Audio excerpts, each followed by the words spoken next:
Tonight on RCVTV, we're going to be taking a look at the 75-watt Pico from Eleaf.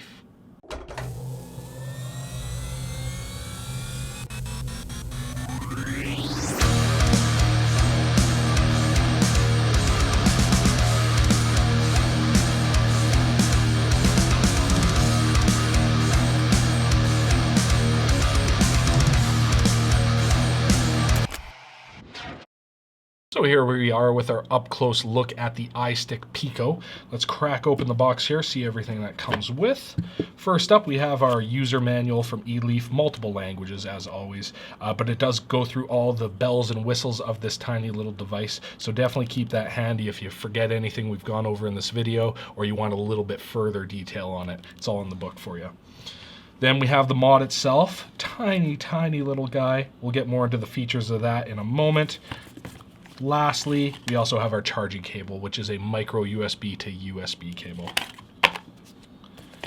Great feature about the Pico is that micro USB can be used for pass-through charging, but its cell, unlike the other iSticks or most of the other iSticks, is a removable 18650 battery. So with this guy, to get it in there, we unscrew this top cap, and within there's a little negative symbol, hard to see. A lot easier to see is the big red plus at the bottom there. So the positive white insulated bit of our battery does drop in first, and then we screw our cap back on. The device will automatically boot itself up. We're sitting just under 35 watts at the moment. To turn the device on and off, it is a quick 5 clicks of the button. 5 clicks will bring it back. And to cycle through the various firing modes of the device, we're looking at 3 clicks, 1, 2, and 3. That gets our menu up, which is now controlled by the plus and minus button located at the bottom of the mod. So we're gonna hit plus, and that gets us to bypass mode. In this mode, your battery will act much like a mech and throw whatever voltage is left in the battery to the coil. Your wattage will be determined off the resistance of the coil.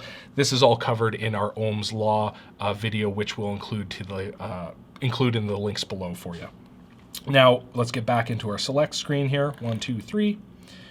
Continuing forward, we have temp control for nickel, titanium, stainless steel, and our various mixtures, combination TCR mode.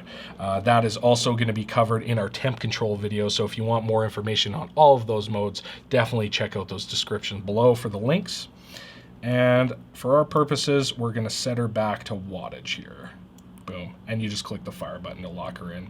Now, there are a lot of features on this guy that are included in most of the other iSticks, including stealth mode. So for stealth mode, what we're going to do is hold the minus button and the fire button at the same time. Now, if we had a tank installed, that would shut the screen off.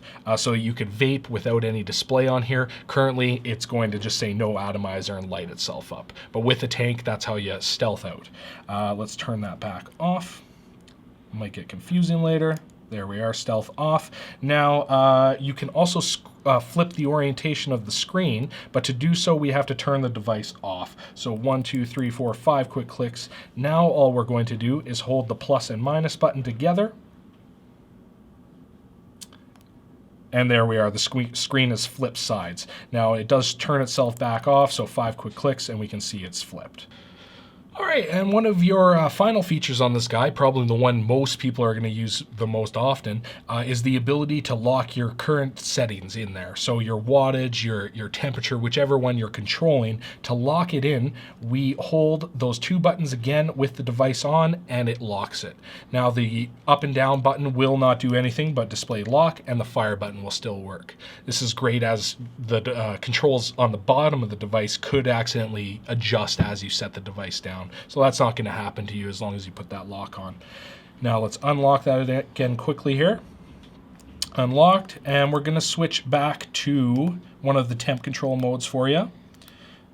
Here we are. So currently we can see that we're displaying our Fahrenheit. Now, if we wanted to change that over to Celsius, we just cycle over to the top and hit it one more time. Now we're down at the low range of the Celsius scale. So we're at 100 degrees Celsius here and at 75 watts. Now to control the wattage over the Celsius while in temp control mode, what we're going to do is give 4 clicks of the fire button, 1, 2, 3, and 4, and that swaps the position of the two settings. Now the up and down will just control the wattage for you. So you can adjust both as needed, lock it in where you like it, and away you go in temp control. As always, check out our temp control video down below. That will give you a lot more information on the world of temp control. We're going to slap on a tank here and flip back up top, and we'll show you how this little guy vapes. All right, guys, well, there was our up-close look at the Pico and all its little extras and features. One thing I did not touch on was the firing ranges of this device.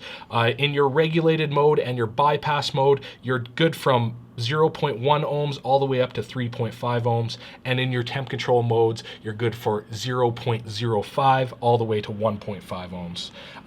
Currently though, we're rocking that 0.3 ohm coil in here. We're set to about 35 watts, wide open airflow. Let's take a little pull off this Pico and see what she does.